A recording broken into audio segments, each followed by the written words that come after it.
Alhamdulillahirabbil alamin. Alladzi arsala rasulahu bil huda wa dinil haq liyuzhirahu 'ala dini kulli wa kafa billahi shahida. Asyhadu an la ilaha illallah wahdahu la syarika lah wa asyhadu anna Muhammadan 'abduhu wa rasuluhu la nabiyya ba'da, amma ba'd. Ibu-ibu, para pemudi, bapak-bapak dan para pemuda yang dirahmati Allah, alhamdulillah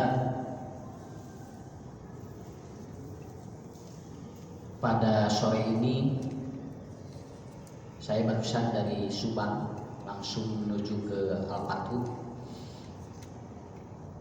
dan alhamdulillah sesuai jadwal dapat sampai pada waktunya. Tadinya sempat agak was-was karena perjalanan cukup jauh, tapi alhamdulillah kayaknya lancar karena daerah-daerah yang dilewati sudah mulai zonanya merah. Kalau zona merah biasanya tidak terlalu padat kendaraan. Begitu. Purwakarta kan, Indramayu itu kan naik lagi kan corona. Maksudnya begitu. Jadi alhamdulillah. Jadi aya manfaatna oke corona teh jalan tada kosong gitu. Ya. Dan ibu-ibu, bapak-bapak, ada satu yang harus kita pahami gitu kan ya. Yang harus kita pahami. Manusia itu menerima input berita itu berbeda-beda kondisi. Makanya kita harus memiliki sharp immunity yang bagus.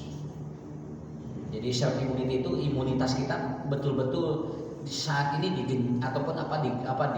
dibombardir dengan berbagai aspek berita yang cukup luar biasa, begitu.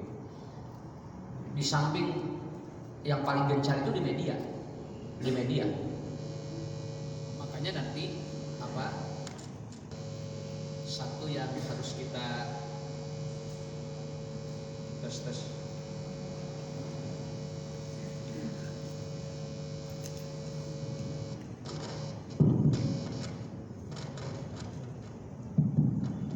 Mau kasutrup. Bilih jauh murunyut Kak Ustaz. Ya. Imam Asy'uti mengatakan bahwa sumber persoalan hidup manusia itu tidak lebih dari aspek 3 hal. Beliau menyampaikan begini, orang sakit dan orang yang tidak sakit sebetulnya kualitas hidupnya bisa sama. Jadi yang membedakannya karena dia sakit, yang ini tidak, begitu aja. Tetapi bisa saja kualitas hidupnya lebih bagus, Pak. Lebih bagus orang-orang yang sakit.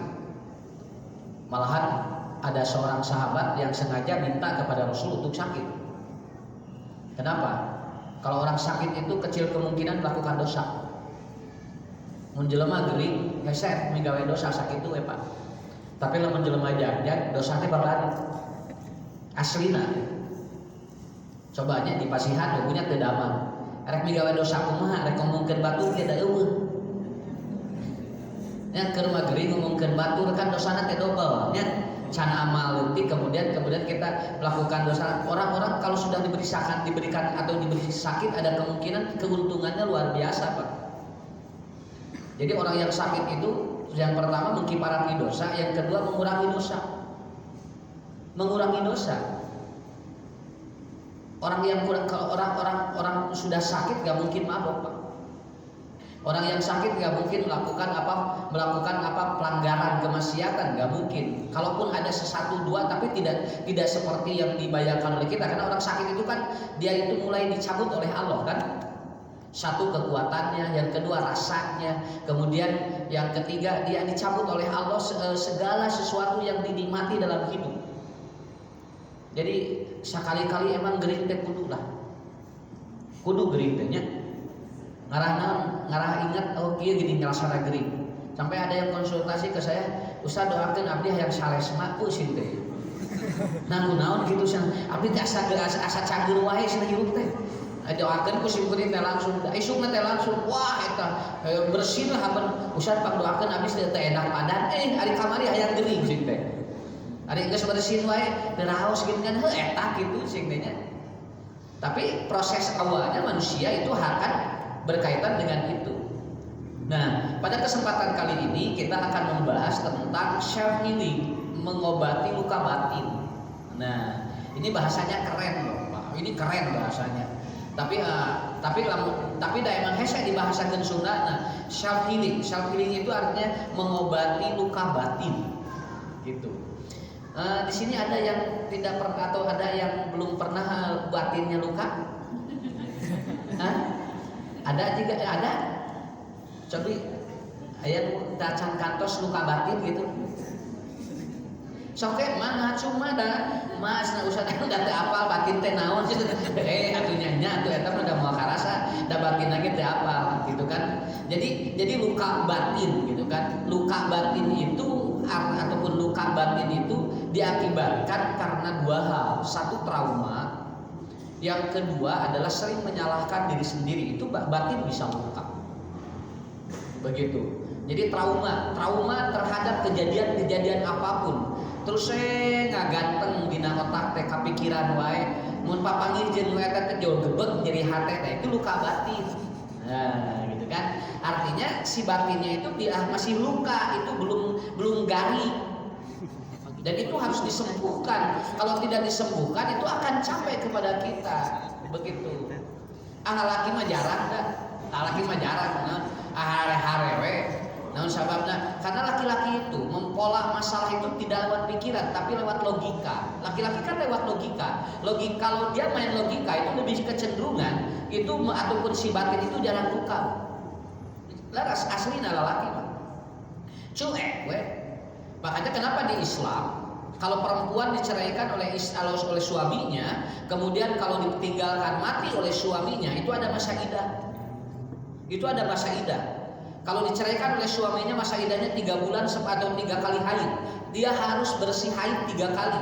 Kalau ditinggalkan mati oleh suaminya 4 bulan 10 hari. Kalau laki-laki nggak ada. Lalaki mas memajikan jam 6 maut, jam 7 geus meunang kawin deui. Da batina jarang luka. Ya santai we. Eta sing kuring aya jamaah nu kitu jam 6 bojona ngantunkeun, jam 7 jual KKUA. Pak Haji sing kene atuh cenah. Pak pancen kusa cenah aya masa idah rek diamalkeun kitu. Atuh kan itu ge sing kekan tamat mayit gatunya. Ada merendah gitu, karena dia jarang ataupun apa? Karena dalam ilmu psikologi, ya dalam ilmu psikologi, perempuan itu menangis dalam 1 tahun minimal 36 kali. Dalam 1 tahun. Kalau laki-laki itu maksimal dia menangis itu pun kalau ada yang dipaksakan 7 kali. Gitu ya, ini sedikit dulu. Perempuan minimal dalam 1 tahun menangis 36 kali. Laki-laki maksimal menangis dalam 1 tahun 7 kali. Beda ya? Ieu mah maksimal 7 kali ge eta ge lamun aya piceurikeun. Jeung eta ge anu dahsyat anu piceurikeunna ge. Lamun anu biasa-biasa mah jarang careurik lalaki mah. Cara nu we kitu. Lamun istri mah 36 kali. Seutik-seutik ciramai, seutik-seutik ciramai. Ada lagi mah jarang, Pak. Sok Bapak taros kusin kuring, jadi dia pamaget tungkul. Sabaraha kali tahun kamari ceurik. Ya, malahan teu ceurik-ceurik acan geura. Komo lebaran kamari mah padahnya lebaran kamari mah da pisedieun atuh da corona. Biasana salaki teh gabruk ceurik kamari mah da lebaran ku corona tuh, Pak. Tungtungna mah hare-hare we kamari mah. Nah, jadi sangat bukan apa Bu? Dan kecenderungan ini akan mempengaruhi, awas ini, menangis seseorang itu akan mempengaruhi ketika ada masalah itu nu ieu mah di pikiran, anu ieu mah moal. Nah, gitu kan? Paham ya? Nu ieu mah cuek, budak haneut Bu. Budak haneut sok ibu bebeja ka salaki. Jawabanna enteng. Pak itu sana budak haneut, kan bae san panas. Beres. Pak itu cenah budak panas kayak tiis, beres. Pak itu budak tiis, maot atuh beres gitu. Kenapa? Karena laki-laki cenderung begitu. Ini mempolanya seperti itu. Kenapa? Karena natrium yang diproduksi oleh laki-laki itu lebih lambat dibandingkan dengan perempuan. Makanya air matanya, memproduksi air matanya sangat jarang sekali laki-laki. Kalau perempuan itu memproduksi air matanya sangat cepat dan natriumnya sangat tinggi begitu kan. Otomatis cirama ini, cikurang ini sakit tuai, ini ceri. Tong da emang awewe mah gitu atuh. Entong dicarekan da emang gitu awewe mah. Bapak ibu juga bapak harus paham, ibu juga harus paham. Kenapa? Karena ini adalah proses yang harus kita lakukan. Da masalah mah kieu ngapoe ge aya masalah mau ngapoe. Sok kadang ku ibunya tinggalnya salaki nu usahana bangkrut nu ceurikna saha? Pamajikan salaki itu mah hare-hare we. Bapak sendiri ceri di sana gitu. Saya pernah ibu, ada suaminya dia ditinggalkan mati oleh istrinya. Itu tidak nangis itu. Batur tatangga sumping ceri grup, tatangga didatang ceri terus the grup ceri. Salah kira dengan gitu, saya serengean. Ya, jadi begitu kan, budak teh ditanya, bapak kenapa tidak menangis? Katanya itu tetangga pada menangis, nah, mama meninggal dunia. Tuh, atau sana bapak tidak hayang ceri gitu kan? Ngamak tak budak memangnya dan ningali bapak teh ceurik batur careurik siksa ku budak teh ceurik. Jadi eta mah sirik teh lain sedih. Naon sabab disiksa ku budak. Tah sehat ulah laki mah yang ceurik ya. Nah, disinilah letaknya. Maaf ya. Kenapa perempuan mesti ada pendamping laki-laki yang menenangkan ketika dia sedih? Karena laki-laki cenderung dia buat. Soke ibu cobian namun angkat-angkatannya ke daerah pelosok teh. Daya salaki reukeut. Nya ge salakina sieuna. Aslina apa nya ge sieuna tapi reukeut. Minimal aya batur lompat gitu. Ya, tapi kalau tidak ada itu kita seperti kalau ada problem itu tidak ada suami luar biasa, tidak ada laki-laki luar biasa itu. Wah, sigana teh dunia teh leungit satengahna. Tapi kalau laki-laki santai aja dia. Ibu sok sebenarnya lalaki mah loba masalah dan jarang ketika kumaha mama bapak teh kieu jarang. Jempe we, terang-terang ngagoler we. Ya. Karena apa? Karena itulah sistem tubuh. Ini bagus sekali sistem tubuh. Ustaz dipengaruhi oleh apa? Ya, dipengaruhi oleh apa? Satu, lobus temporal laki-laki itu lebih tebal dibandingkan dengan perempuan. Lobus itu bagian otak depan, itu laki-laki lebih tebal. Makanya ketika dia menghadapi masalah, itu lebih apa? Lebih struggle. Gitu kan. Akhirnya begitu. Makanya begitu dia melangkah itu lebih kuat. Begitu. Agak jelengna beda. Sok tinggali. Adukeun teh mengba nyebunya awewe 11 lalaki genepan. Eleh pan mah awewe. Ya, eleh mah awewe. Nyagi hararade timbal. Kenapa? Karena kan berbeda. Nah, lebih seperti itu. Nah, yang pertama karena lobus temporalnya berbeda. Laki-laki lebih tebal, perempuan lebih tipis. Tetapi hebat, perempuan itu apik kalau menyelesaikan masalah itu aja. Dia lebih apik, Pak. Kadang laki-laki itu tidak apik kalau menyelesaikan masalah. Kalau perempuan detil sekali. Mata kata teh lobus teh mengaruhan karena duit. Nya, awewe mah karena duit apik, sabaraha we inget. Lalaki mah sakepeung sabaraha we tara inget. Mata awewe mah lamun balanya dina kantong geus pinuh, dina otak aya keneh kosong. Biar sopan bawa balanya istrinya. Mama itu geus parinu atuh kantong teh aya keneh ke di dieu sia kosong. Teh ditulis dina otak teh eta mah. Kenapa? Karena lobus temporal. Ya, dia lebih apa? Laki-laki lebih itu. Yang kedua, dipengaruhi oleh apa? Daya pendengaran. Ini cara merespon masalah. Pendengaran laki-laki itu tidak lebih sensitif daripada pendengaran perempuan. Perempuan itu sensitif loh. Ngadege naon we babari istri mah. Lalaki mah sakabeung mah can jelas mah tara kadenge. Nya, mata lain cuek kana masalah eta teh can tepi eta teh kana soalna eta teh Pak. Perempuan itu cepat sekali itu. Makanya dalam keterangan kalau ngomongkeun batur babari awewe mah. Sababna ininya pendengarannya bagus kan ngomongkeun batur kudu aya batur. Anu ngadenge nanya, manya ngomongkeun batur sorangan. Ya, kalau ada teman dia cepat sekali. Kalau laki-laki itu tidak. Makanya lihat Pak, pengajian perempuan dengan laki-laki pasti lebih banyak perempuan, betul kan? Kenapa? Karena perempuan itu daya tangkap pendengarannya lebih cepat itu. Lebih cepat. Ngan bedana babari poho. Lalaki malabat sekali asup hese pohon nanti kitu hungkul. Sok geura ibunya da mun ngaji kan ya sok pohon we mun balik teh nya. Kamari urusan bulan kamari terangkeun naon duka cenah da abdi kitu hafal cenah. Aya nu naroskeun kamari cenah usan lucu terangkeun naon abdi teh ka masjid cenah. Kita abdi ge poho deui. Emang usan lucu aya kitu geus poho jeung ustaz. Ini bagaimana mau materinya ustaznya saja udah lupa ya. Nah, tapi perempuan itu laki-laki cenderung seperti itu. Makanya ibu lihat aja, laki-laki akan berbeda dengan perempuan. Yang ketiga, dalam merespon masalah, perempuan lebih ini, karena dia apa? Karena daya penciumannya lebih bagus. Makanya dia dalam merespon masalah santai. Makanya laki-laki berbohong bisa dalam 2 detik. Perempuan berbohong harus memerlukan waktu 2 menit. Laki malah mengabohong 2 detik bisa Pak. Awewe mah 2 menit rek ngabohong. Mata istri mah 30% tidak berdusta. 30% istri itu bohong atau tukang ngabohong, 70% itu istri itu jujur. Kalau laki-laki 70% dia itu ngabohong, 30% jujur. Enggak apa-apa. Ini harus diterima oleh kita.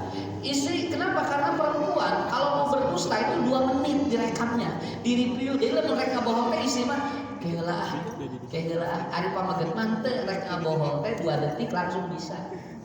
Eta lalaki. Mata hati-hati we. Hati-hati we. Naon babari cebret langsung. Pak dia tuang di mana? Di ditu bisa ngajawab. Lalaki mah langsung di dinya kene. Padahal eta teh buating bener buating henteu. Tapi awe mah lamun rek ngabohong kitu mah tiasa mikir heula. Mama bieu nanya di mana?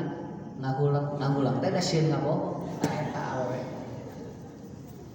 Nah, disinilah Ustaz apa efeknya? Perempuan lebih banyak luka batin dibandingkan laki-laki. Perempuan lebih banyak luka batin. Makanya begitu judul ini diangkat, saya yakin ibu-ibu akan banyak. Karena apa? Karena mereka adalah korban luka batin. Ya, hari ini dia mah insya Allah Ustadz akan ajarin cara self healing, bagaimana mengembalikan luka batin agar nikmat dan itu akan menjadi sebuah pola kehidupan yang lebih maju begitu. Paham Pak ya? Karena saya nama ngabedakeun otak, pendengaran, penciuman, begitu aja. Itu akan berbeda dalam merespon masalah. Apa obatnya? Ya, Bu, trauma, kemudian selalu diri tidak penting, itu luka batin semua. Marah yang terus tidak pernah berhenti, benci yang tidak pernah merada, mun papangih jeung jelema eta terus we kabayang eta teh hartina aya kene luka dina hatena eta teh. Dalam entos teu aya mah jalan we biasa. Sok punten Ibu, Bapak, pernah di usaha cucu ngagayal teu hate. Henteu, naon sababna? Karena Ibu belum pernah punya masalah dengan saya. Adik-adik ini, bapak-bapak juga para pemuda belum ada punya masalah dengan saya. Tapi kalau ibu bapak pernah punya masalah dengan saya yakin begitu bertemu dengan saya air maganya. Betul kan? Itulah hebatnya Pak, manusia seperti itu.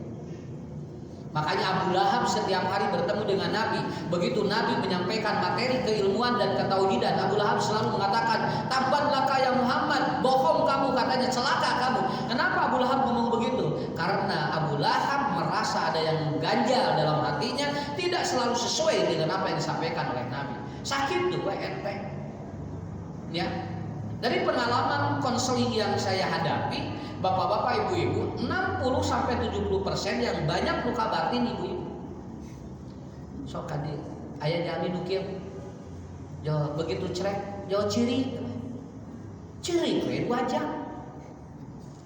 Kusim kuring teh, ibu, kayak urusan saeutik deui ciri. Ya sakeru we. Jo gitu we. didangukeun itu sih.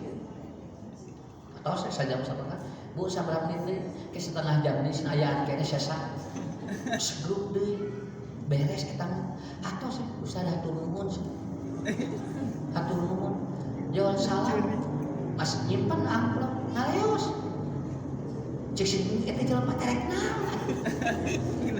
Itu jangan terek naon. Begitu saya tanya, "Ibu, udah Ustaz. Hari ibu pada naon? Engko rek konsultasi." Mun ieu cenah abdi. Abdi teh cenah milarian anu hoyong abdi nangis pangdengekeun. 2 jam eta bilang.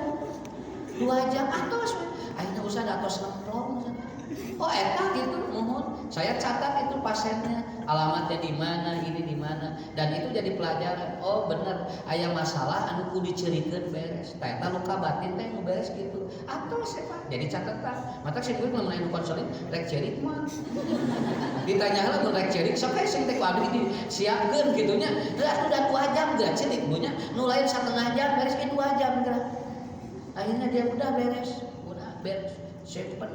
Dan ternyata dia telepon lagi, Ustaz alhamdulillah ya terima kasih katanya sudah mendengarkan isi hati saya, jeritan hati saya, suara hati saya. Oh atuh ieu mah Indosiar. Ya. Akhirnya apa beres. Satu lagi Bu. Ya, satu lagi. Ini ibu-ibu hukum Pak. Ada cerita jujur tara aya lalaki calur hakap. Tara aya. Mata mantragkeun lalaki kan di sarariapnya banyak. Ya. Ada apa? Ada ibu. Ustaz, berkenankah Ustaz kalau saya ingin bercerita tentang kehidupan saya? Tentang masalah apa Bu? Saya dengan suami saya. Oh, sekitar masalah apa? Saya sering disakiti oleh suami saya. Jarak dek, eta teh rangkeun, pencet pokoknya masalah itu. Da eueuh. Da salakina eueuh jadi pencet. Kemudian gimana Bu? Udah beres, alhamdulillah Ustaz. Lalu apa solusinya bagi saya harus ngomong apa ke ibu? Udah aja Ustaz. Ustaz doain saya supaya saya lebih kuat. Enggak saya didoakeun sok ibu cing kuat geus. Nya atuh sakitu abdi mah peryogi doa. Atuh peryogi doa mah tadi we atuh. Ya geralila-lila nolakkeun salakina nepikeun ka pencet. Tos pencet bakal saya butuh doa saja dari Ustaz. Wah, apa itu butuh doa mah? Tapi ternyata tidak begitu. Ada dia kasusnya, dia ingin menerangkan perlakuan suaminya kepada dirinya dan tidak ada yang pernah mendengarkan kecuali konselor. Bu, sakapeung mah bunten Pak. Aslina terkadang saya juga pikiran lelah, mikiran masalah batur. Hari masalah sorangan tidak eueuh nu mecahkeun. Tapi saya selalu enjoy diberikan kekuatan. Saya menemukan formula luka batin bisa sembuh dengan 3 poin. Ya, bisa sembuh dengan 3 poin. Oke Bu, udah paham semuanya? Luka batin itu ada rasa benci, dendam, nyeri hati, kesal kahiji jelema, atau menyalahkan diri sendiri. Saya tidak berharga, saya perempuan yang tidak berharga, di depan suami saya tidak punya apa-apa. Kan itu luka batin. Itu luka batin. Atau istri yang ditinggalkan oleh suaminya, lalu merasa suaminya selalu ada, itu juga luka batin. Cenah bapak mah asa aya wae aya gigireun emak cenah. Di dieu we siga keur sarewe ngagoler padahal tos teu aya Ustaz. Itu berarti luka itu mahal sekali itu. Ya. Kalau suami enggak. Begitu istrinya meninggal dikuburkeun, wah, geus asa leungit. Malah leungitna teh keur cangan naon, geus keur sakarat ge geus kabayang leungit we. Nah, itulah bedanya laki-laki. Akhirnya apa? Ya, yang pertama yang ibu bapak harus lakukan adalah apa? Ibu bapak harus melakukan self improvement, yaitu apa? Mempola diri kita bahwa saya lebih berharga untuk diri saya dibandingkan dengan orang lain. Itu Pak. Jadi kita harus melakukan self improvement kita yang harus bagus. Kenapa? Ya Allah abdi insyaallah abdi berharga kan bayar aku batur di kukumaha ge. Nah itu akan meningkatkan dulu. Nanti saya lakukan teori Imam Syafi'i yang mengatakan bahwa dawaul qalbi khamsatun, ada 5 obat hati yang rusak. Kalau ibu bapak ataupun dalam konteks ibadah ataupun korban kepada Allah, ada 5 poin yang akan membuat hati kita betul kalau sudah rusak itu bisa sembuh kembali, kata Imam Syafi'i. Tapi yang harus kita lakukan adalah apa? Self healingnya. Apa? Self improvement, Pak. Begini, Pak. Dia punya ya, contoh musim kulitnya. Saya selalu begini. Tarik nafas dari hidung, kemudian tahan, keluarkan dari mulut. Saya begini. Terima kasih ya Allah, Engkau sudah memberikan masalah kepada saya. Dengan masalah ini saya semakin kuat dan saya semakin hebat. Itu enak sekali. Itu enak sekali. Diputusin oleh seorang pacar, tarik. Terima kasih ya Allah, Engkau sudah memutuskan pacarku dan aku semakin kuat dan aku yakin banyak di belakang pacar saya yang lebih mencintai aku. Itu begitu. Ini syarat. Jadi kita melakukan langsung ke diri kita, langsung ke diri kita. Dan selalu harus ada bahasa terima kasih ya Allah. Itu bahasa yang akan membombardir pikiran bawah sadar kita. Paham ya? Terima kasih ya Allah, Engkau sudah kasih anak saya yang nakal dan aku semakin kuat mengurus anak saya. Saya menyerahkan anak saya soleh kepadamu ya Allah. Begitu. Paham ya? Ibu gaduh panyawat, bapak gaduh panyawat, jelebek. Terima kasih ya Allah, Engkau sudah memberikan penyakit kepadaku. Saya ikhlas menerima penyakit ini dan saya serahkan penyembuhannya kepadamu. Itu enak sekali. Enak banget. Terima kasih ya Allah. Tulis Bu, Pak. Bahasa terima kasih ya Allah jangan dihilangkan. Itu akan membuat luka batin hilang. Paham ya? Ibu bisa dipaham? Tarik nafas, keluarkan dari mulut. Terima kasih ya Allah. Enak banget. Ustaz osok itu, osok. Saya hampir kalau di perjalanan, kalau di mobil, saya lagi istirahat, ketika macet, langsung begini, tarik nafas. Terima kasih ya Allah. Alhamdulillah dengan macet ini saya semakin positif. Enak sekali. Sungguh tergaduh masalah ini. Ngacung tergaduh masalah. Ayam tergaduh masalah.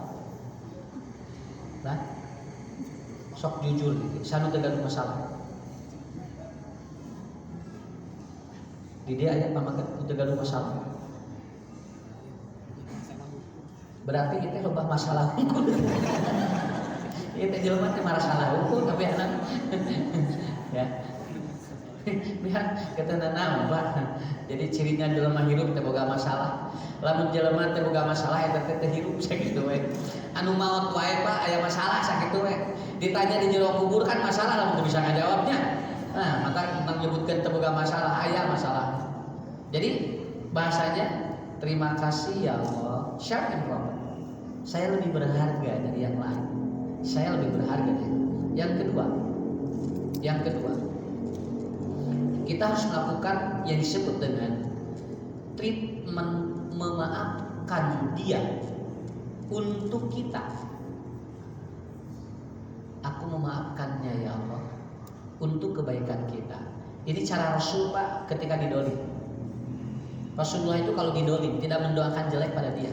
Rasul ini kalau didolim mendoakan dirinya sendiri. Rasul selalu begini, ya Allah ampuni dosa saya dan saya semakin sukses walaupun banyak orang yang mendolimi saya. Jadi tidak mendoakan orang itu.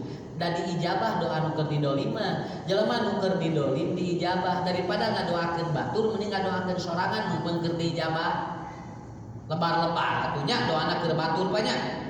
Urang teh didolim jebret ya Allah cing bangkrut usahana tah. Nah, abdi abdi nyeri hate tak ku jelema eta lebar-lebar bangkrut we urang ngeunah ngaluarkeun ku si hate teh asa modal keluar. Betul itu akan menghilangkan traumatik, tapi ada negatif itu. Akhirnya orang itu bangkrut dari doa kita. Gimana nanti kalau kita membuat orang itu bangkrut? Udah aja begini. Begitu ibu nyeri hate, bapak nyeri hate, udah aja begini. Ya Allah, mudah-mudahan saya lebih sukses dari dia. Beres sakit.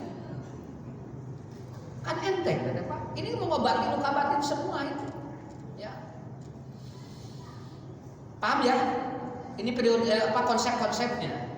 Yaitu alladzina yunfiquna fis-sarra'i wad-dharra'i wal kadhiminal ghaidha wal 'afina 'anil nas wallahu yuhibbul muhsinin. Itu diberikan oleh Allah untuk kita. Seperti itu caranya.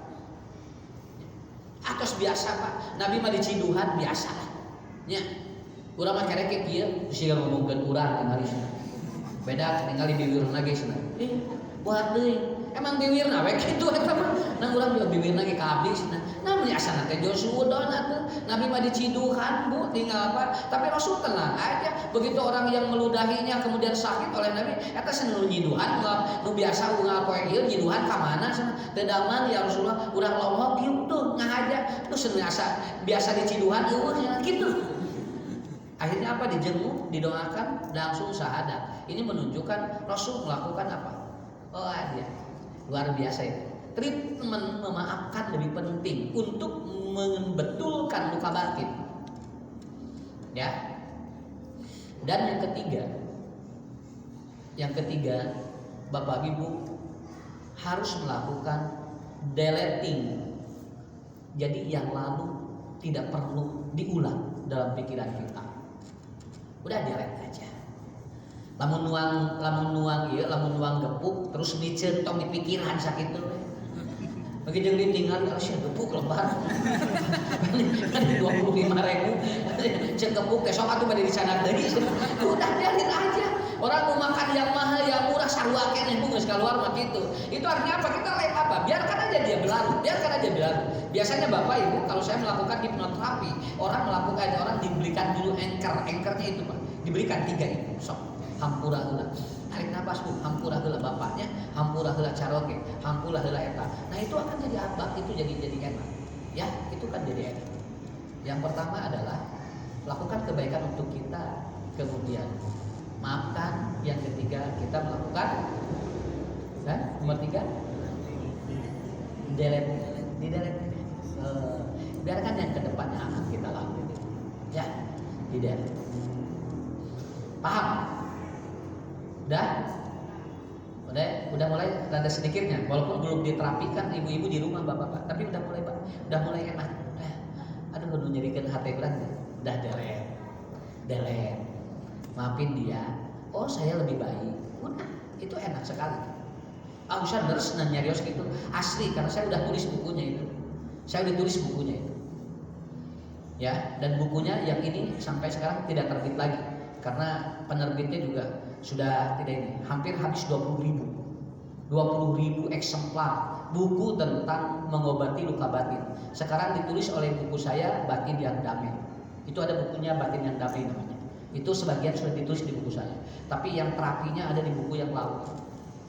Ya, di kuantum terapi. Begitu. Oke, kita akan praktekkan Pak. Ya. Ibu, Bapak akan praktekkan. Santai aja ngaji dengan saya, nggak perlu terlalu serius, biasa aja lah. Karena yang penting mah asup kena otaknya daripada lila teh asup. Ini kene sakedeung we asup. Nya. Anu ieu mah nya sakedeung nya teh asup. Ya. Ustaz teknisnya gimana? Tulis masalah ibu dan bapak itu aja. Teknisnya ya. Tulis masalahnya sih. Saya masalahnya dengan mertua, saya masalahnya dengan suami, saya masalahnya dengan istri, saya masalahnya dengan rekan bisnis. Ditulis dulu, namanya sebutin. Lalu nomor 2, nomor 3, apa masalahnya dengan dia? Ditulisin, ya, dituliskan dulu.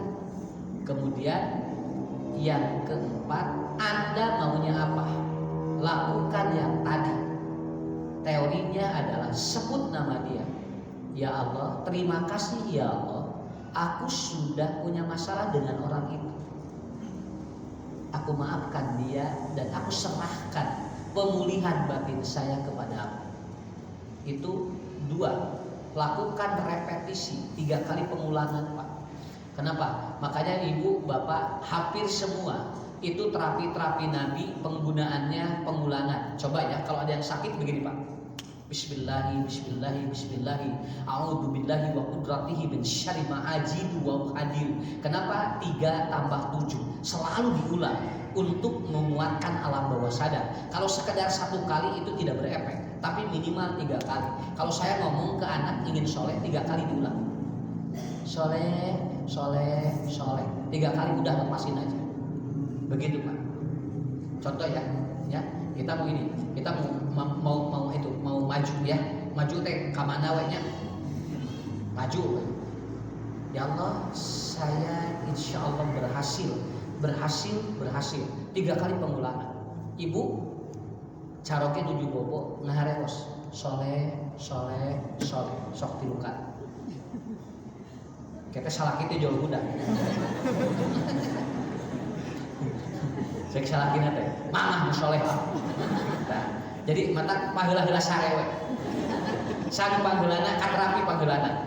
Ya, direpetisi. Kemudian yang ketiga, setelah direpetisi, yang tadi langkah pertama itu, yang kedua direpetisi diulang, dan langkah yang ketiga ataupun mengobati luka batin, langkah yang ketiga adalah tutup dengan rasa syukur. Alhamdulillah ya Allah. Alhamdulillah ya Allah. Tutup dengan rasa syukur. Lakukan 7 hari, maksimal 14 hari.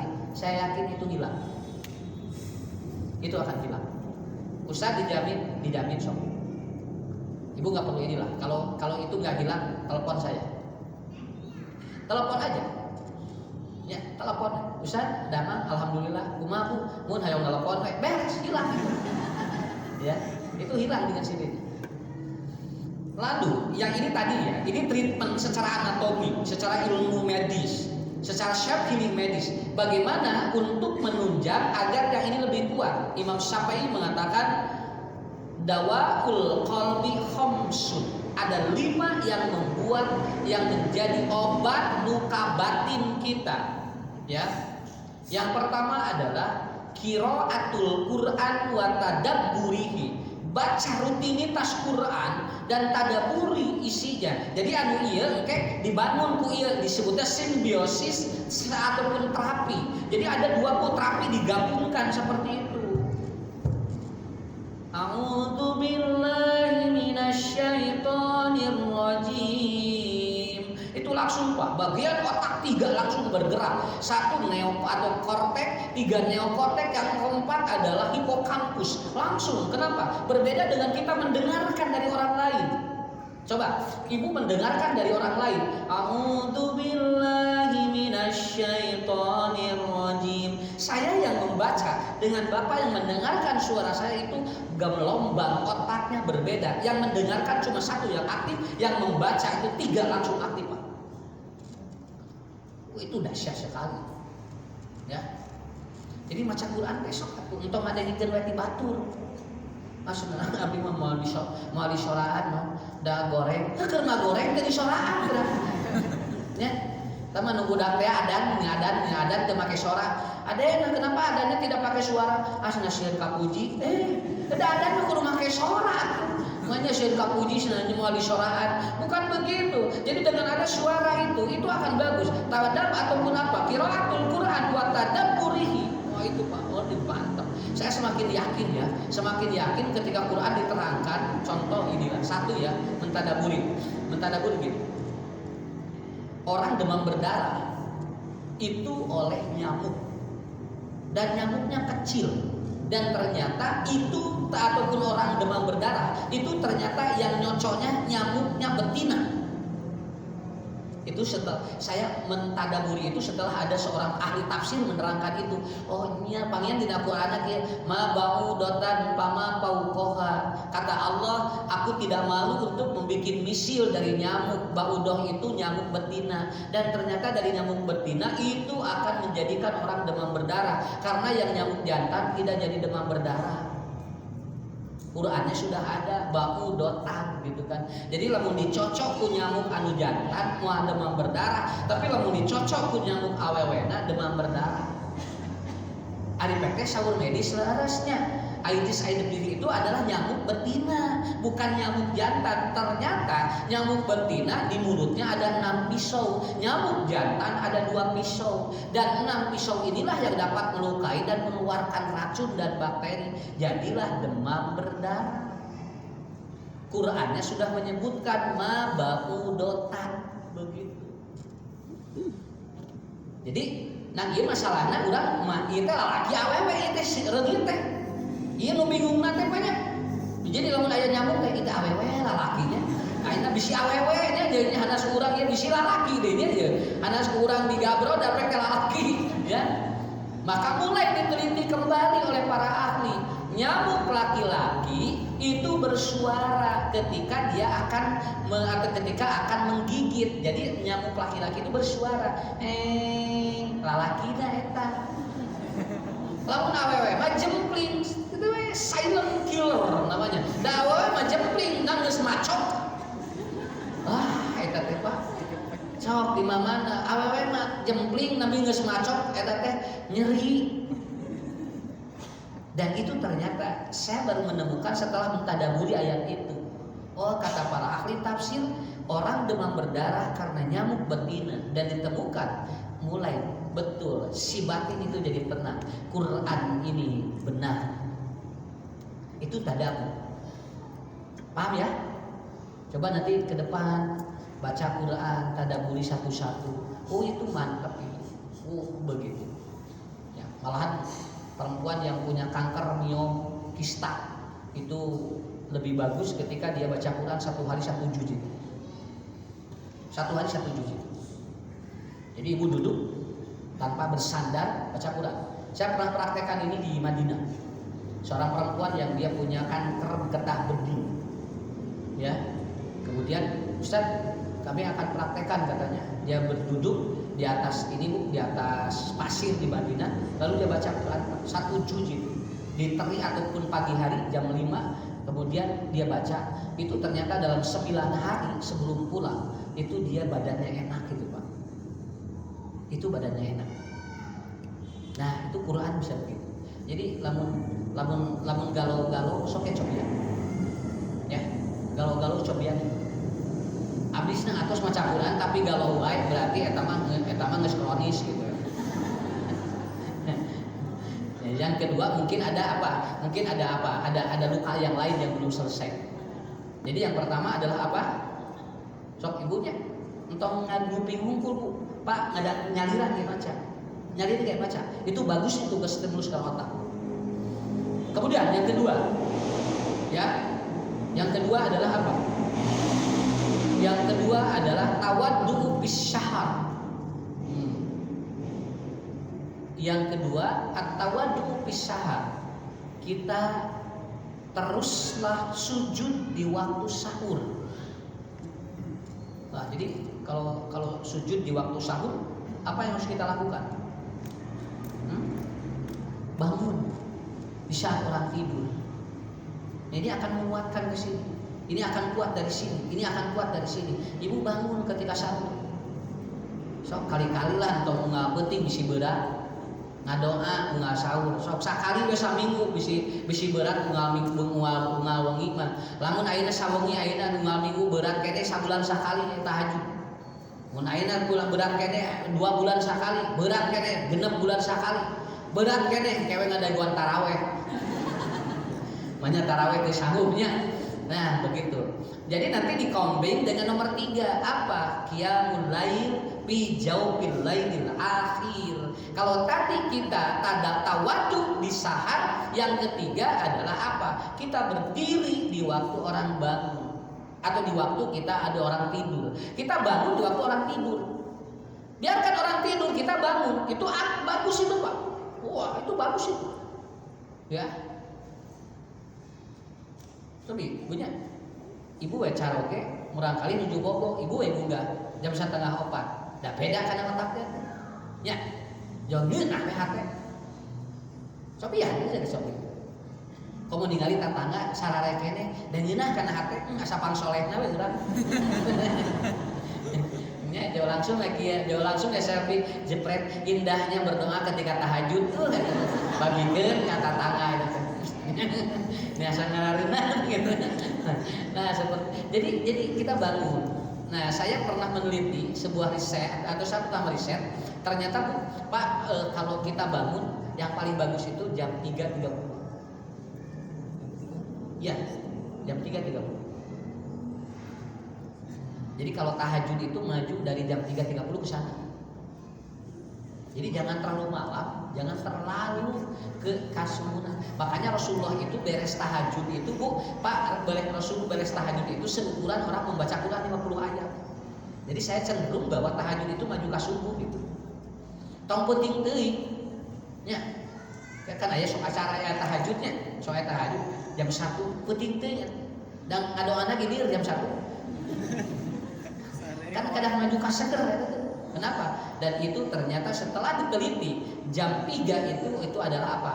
Dia itu satu paru-paru bersih, yang kedua kelenjar getah bening aktifnya bagus. Itu jam 3. Jam 3. Begitu. Bangun, minum air hangat 1 gelas, kemudian minum air 1 gelas kecil campur madu, kemudian minumkan oleh kita. Oh, itu bagus. Pakai madu.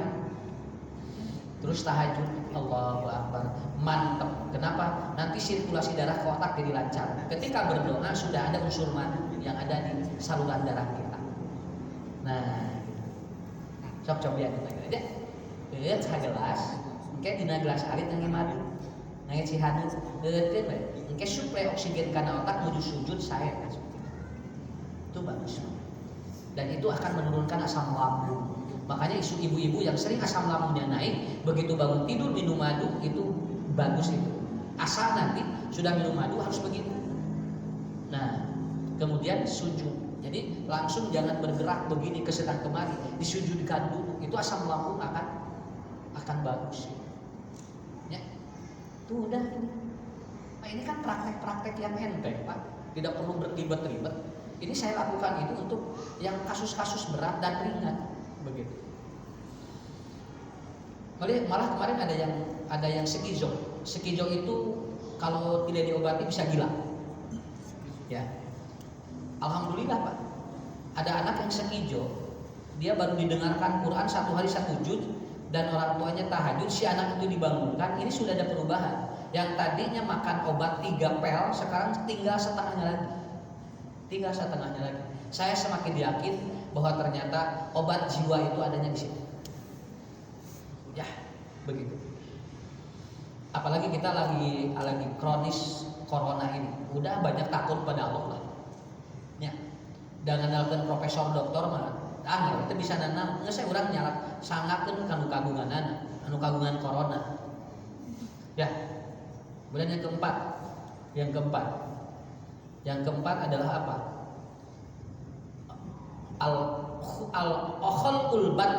Khalqul batni, kosongkan perut kali-kali. Awas, Pak. Orang yang kelaparan dengan orang yang lapar karena puasa itu berbeda. Kenapa? Karena bagian otak akan mengatur. Kalau orang lapar karena sahur, itu bagian otak mengatur asam lambung sehingga tidak naik. Tapi kalau orang kelaparan itu beda. Mata tinggal ibu, jalma anu lapar lain teu niat saum gede amat.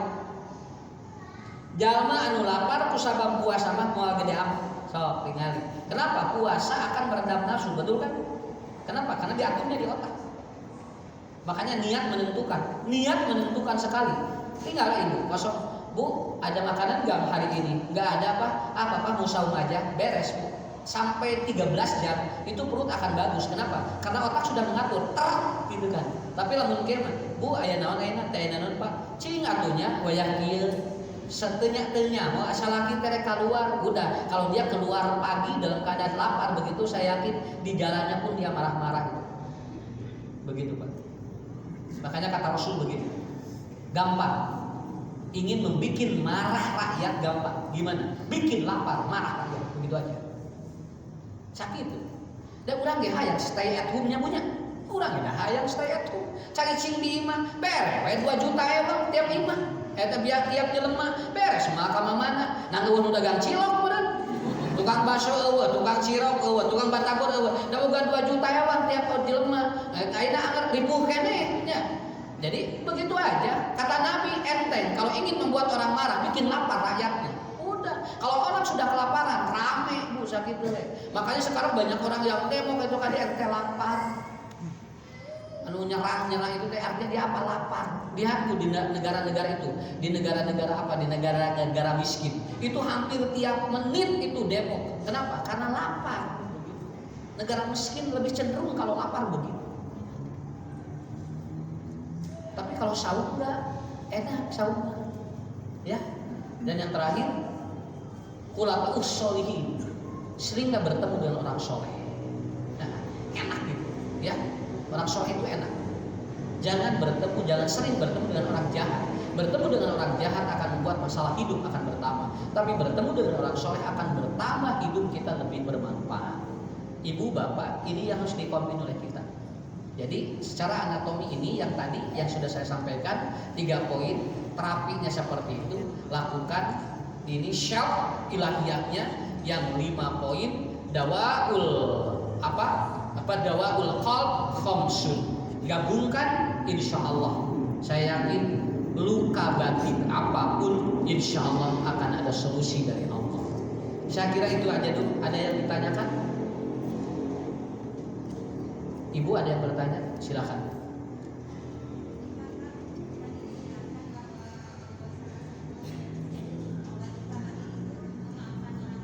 Ya.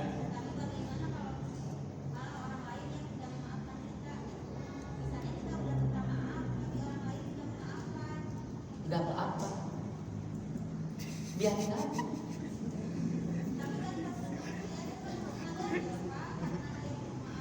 Yang ngeganjel siapa?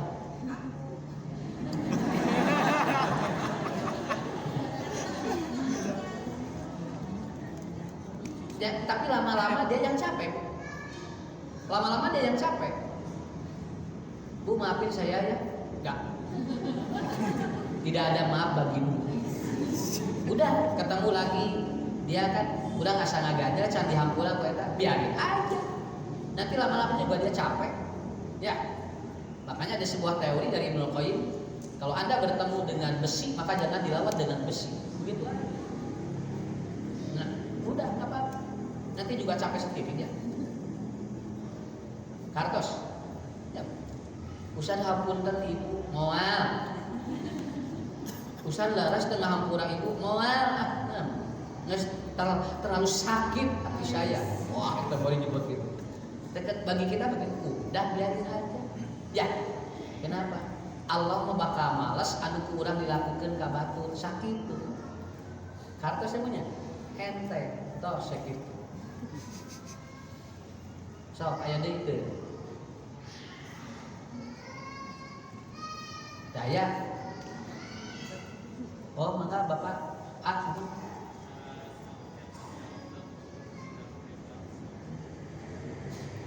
Cara apa? Self help. Kayak gini. Kadang-kadang. Ngapain? Sok.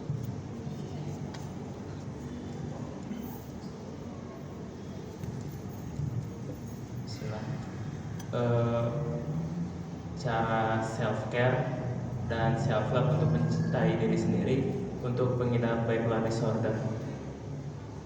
Ustaz, terima kasih. Dalam keluarga.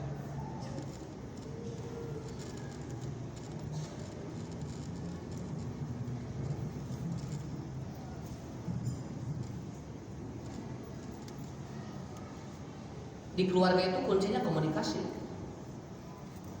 Walaupun kita sudah mengelola, kalau komunikasi nggak jalan itu tetap begitu. Makanya harus melakukan real communication dengan keluarga itu. Jadi harus dibongkar komunikasinya. Kalau jadi luka batin di keluarga itu harus komunikasi. Begitu aja. Mau dia menerima atau tidak itu urusan lain. Yang penting komunikasinya dibuka. Kalau nggak dibuka nggak bisa. Seperti ibu ayah budak cicing ditanya tengah jawabnya. kunaon atuh neng gitu we gitu teteh kunaon geulis teteh aduh teteh capek ka urang teh teu bisa. Nah kalau sudah menemukan anak yang introvert seperti itu, ibu cari dan telusuri kepada siapa dia biasa ngobrol, begitu aja ya. Itu disebut dengan teori figur otoritas, begitu aja. Di sini kan suka ada ya, Ustadz anak saya kadang-kadang nggak terbuka sama saya, dia itu nggak terbuka sama sekali, saya capek, ini apa masalahnya? Gampang, cari figur otoritas dia siapa. Biasanya kepada orang yang dia percaya dia ngomong, kita dekati orang itu aja nanti juga kebuka. Apa maunya? Jebret gitu kan. Dan dia juga nanti akan ngomong dengan figur otoritasnya, aku sebetulnya pinginnya gini dari mama dan bapak itu. Nah itu, dah kabulan terbuka. Begitu. Saya pernah ditanya, biasanya Ustadz kalau anak yang introvert dia yang tidak terbuka faktor apa? Teteh kahiji loba dicarek baheula. Nah naon dicarek wae. Jadi si budak teh akhirnya apa? Dia jadi tidak terbuka. Yang kedua dia tertekan. Ada trauma yang berat. Begitu. Bisa tidak terbuka. Ya, itu aja sok. Ngobrol jeung budak murah kali anu tidak terbuka, pasti eta teh keuleutikna loba sagala dicarek. Ada yang jangan keluar kebul. Budak teh asu da sieun ka kebulan. Akhirnya nolol dina kaca. Ada yang jangan di kaca ya kebul. Budak teh nolol dina kaca ulah da kebul. Gagajengan ka dina kasur. Ada yang jangan gagajengan kebul. Cek budak teh gimana lu buat kebulan. Akhirnya dia capek begitu kan. Nah lama-lama dia akan terjadi namanya introvert. Dia akan diem. Ketika ada eksplorasi apapun nggak bisa dikeluarin. Nggak susah. Ayana naon atawa ibu sok ieu bapak boleh aku gini udah nggak saya kumakolot. Tadi lila-lila introvert. Dengarkan aja begitu. Dengarkan aja. Ada yang pernah dengar materi saya di Cincin tentang ini? Ada 5 yang merusak mental anak. Pernah ada yang dari Cincin di sini? Pernah dengar materi saya? Ada 5 yang merusak mental anak. Di antaranya kalau anak ngomong selalu begini, ngus yang mama tahu, ya, ngus apa? Kudu diterangkan. Udah kayak tuntunan mentalnya rusak. Ya. Gampil bu, hoyong caroge mental rusak gitu. Bapak teh kieu geus apal lah. Naon anu dina jero hati bapak geus apal mama. Engke teh lila-lila jauh salah kita jauh beban mental. Dan dia akan introvert jauh kieu banyak pula. Ya. Nah, seperti itu. Udah? Oh, satu lagi ya. Mangga Bapak.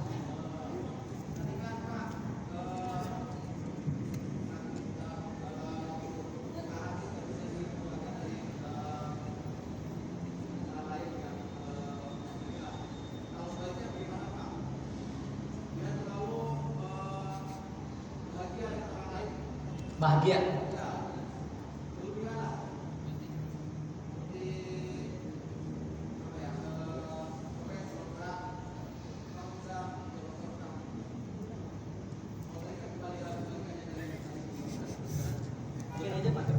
Di sini Pak, tidak.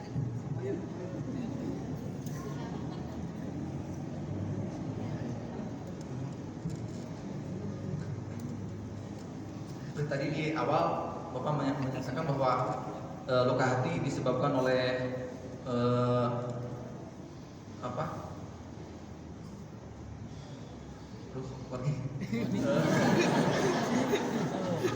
Jadi kesedihan atau apa semacam itulah ya penyebab dari luka hati itu. Ada ganjalan dari terhadap seseorang. Gitu. Kalau sebaliknya bisa menyebabkan pula kan? Seperti tidak ganjalan, cuma dia terlalu katakanlah memuja atau seperti apa lagi ya, seperti ngefans terlalu berat. Apa? Ngefans terlalu berat. Ngefans, ngefans. Ya, kebalikan dari penyebab yang tadi. Oh iya.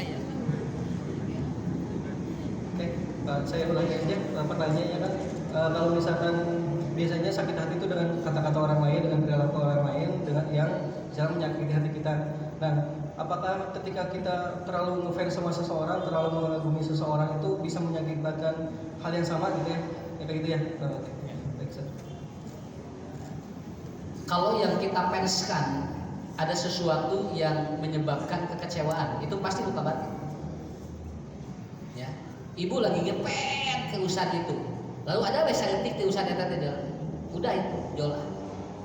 Moal ceramah di mana oge moal datang. Makanya kan teorinya, lamun cinta tong cinta teuing, lamun ngewa tong ngewa teuing. Hiji waktu anu dipikang awak urang bisi bogoh, hiji waktu anu dipikakeun cinta urang aya nu ngecewakeun urang. Jalan aja. Jadi balance jangan terlalu dominan apapun. Balancing lah. Ma'al mutasawiyah, keseimbangan, ya. Begitu. Sampai ada kesayang begitu. Pokoknya Ustaz Ucut di mana we kok abdi diberi. Kan lieur kasimkuring kan. Liurna naon materi geura bu SN aya wae. Rek materi anu kamari di ditu geura daya eta. Padahal sorangan geura. Ki atuh cong nutur-nutur wae udah. Pokona ibu mun ustad ka mana diberi ke kana. Ka mana eta Pak? Jadi terlalu ngepens gitu. Bukan ngepens bukan naon eta mah. Aya nutur-nutur we. Ya. Ngepen tara dan naon masalahna tara merek. Sugan ngabaso, ustad beli bade ngabaso tara, malahan mun ustad ngabaso, asik ustad ngabaso, milu berapa mayarkeun ku abdi.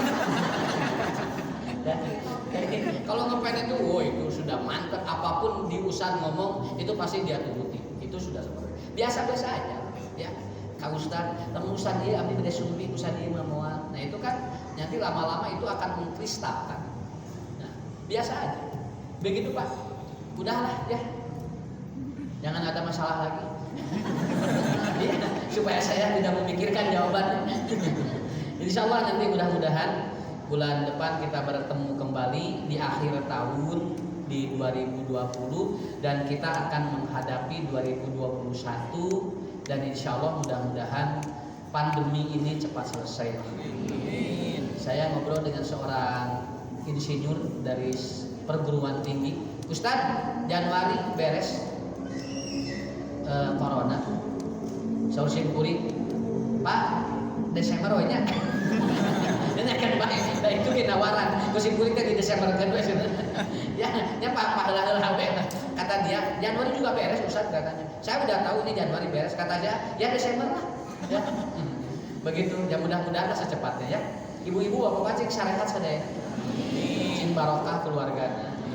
Kemudian anaknya soleh-soleha, rezekinya juga berlimpah.